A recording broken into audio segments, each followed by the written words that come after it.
అంటే ఇప్పుడు కట్టం కింద ఇచ్చిన భూమి అది కట్టం ఇచ్చిన భూమి ఇప్పుడు చేద్దామంటే పట్టలేదు వేరే వాళ్ళు ఎక్కించుకొని లోన్ ఎక్కించుకున్నారు. ఇవి ఇప్పుడు 3 సార్లు సర్వే చేసిన పత్రాలు. సర్వే చేసినప్పుడు కూడా మీ పేరు మీద ఎక్కిస్తారు. ఇవి 3 సార్లు ఎంత ఖర్చు అయినా సర్వే ఇచ్చినప్పుడు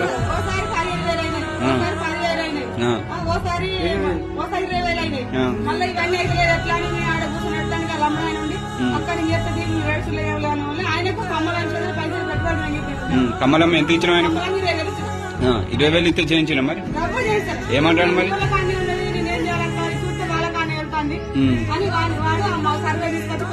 అంటే భూమి లేని వాళ్ళు కూడా ఎక్కించుకొని లోన్లు తెచ్చుకున్నారు. మరి సంతకం పెట్టమంటే మీకు భూమి లేదు సంతకం పెట్టమంటే ఏమంటారు? అత్తలేదు.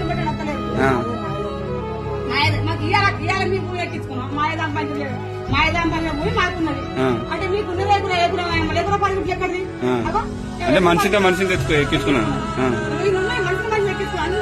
ఇవన్నీ ఇప్పుడు సర్వే పత్రాలు అంతా మొత్తం ఉన్నాయి మ్యాటర్. అది అదే ఎంఆర్ఓ దగ్గర పోతే ఎంఆర్ఓ ఏమంటాను?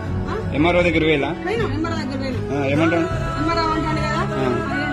కావాలంటే మీరు మీ సేవ తీసుకొచ్చుకున్నారు కదా, తీసుకొచ్చుకున్నాక సరే ఆగుండి మీరు ఇంత బాధపడకుండా డబ్బులు ఖర్చు పెట్టుకోకూడదు, సర్వే ఎక్కడ కదా సర్వే వచ్చినప్పుడు అన్ని చెప్పుకున్నాము అన్నాడు. ఇప్పుడు అంటే 3 సార్లు సర్వే చేయించలేదా? మరి సర్వే చేయించిన పత్రాలు ఉన్నాక కూడా మళ్ళీ ఎందుకు ఇట్లా చేస్తారు? మరి